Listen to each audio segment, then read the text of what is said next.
আমরা দেখেছি আমাদের ছাত্রদেরকে রক্তাক্ত হতে এবং জুলাই আন্দোলনে আহতদের চিকিৎসা নিশ্চিতকরণ এবং স্বৈরাচার সমর্থক শিক্ষকদের বিচারের মুখোমুখি করার জোর দাবি জানিয়েছেন ঢাকা বিশ্ববিদ্যালয়ের সাদা দলের শিক্ষকবৃন্দ।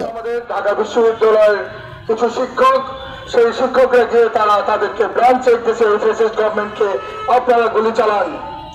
এর মধ্যে আমরা দেখি কিছু কতিপয় ভুল শিক্ষক, আউটএন্ট্রি শিক্ষক, তারা বিবৃতি দিয়েছে এই সরকারের বিরুদ্ধে, এটা না ওইটা, এটা করে না ওইটা করে না। সেদিন আপনাদের বিবেক কোথায় ছিল? যেদিন আমাদের সন্তানদের গায়ে হাত তুলেছিল, অত্যাচার করেছিল, মার্ডার করেছিল, তখন তো আপনারা কোনো বিবৃতি দেন নাই, তখন তো তাদের পক্ষে আপনারা দাঁড়ান নাই। কেন আজকে আপনাদের মধ্যে হঠাৎ এই বিবেক আসলো? এটা আমার কোশ্চেন।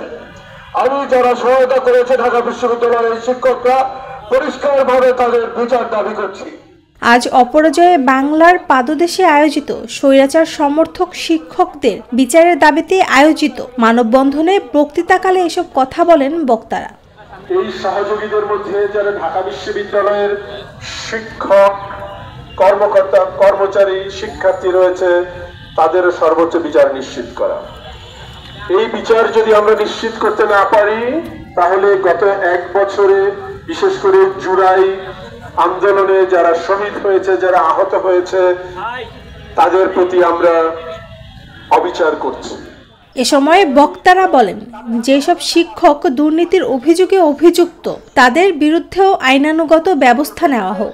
আমি আমার প্রশাসনকে এবং আমাদের বাংলাদেশ সরকার স্বরাষ্ট্র মন্ত্রণালয়কে আমি জোর দাবি জানাচ্ছি এদের বিচার করার জন্য। মানববন্ধনে সভাপতিত্ব করেন অধ্যাপক মোর্শেদ খান, এছাড়া প্রক্টর সাইফুদ্দিন আহমেদ সহ বিভিন্ন অনুষদের ডিন, বিভাগীয় আহ্বায়ক এবং যুগ্ম আহ্বায়করাও অংশ নেন এ মানববন্ধনে।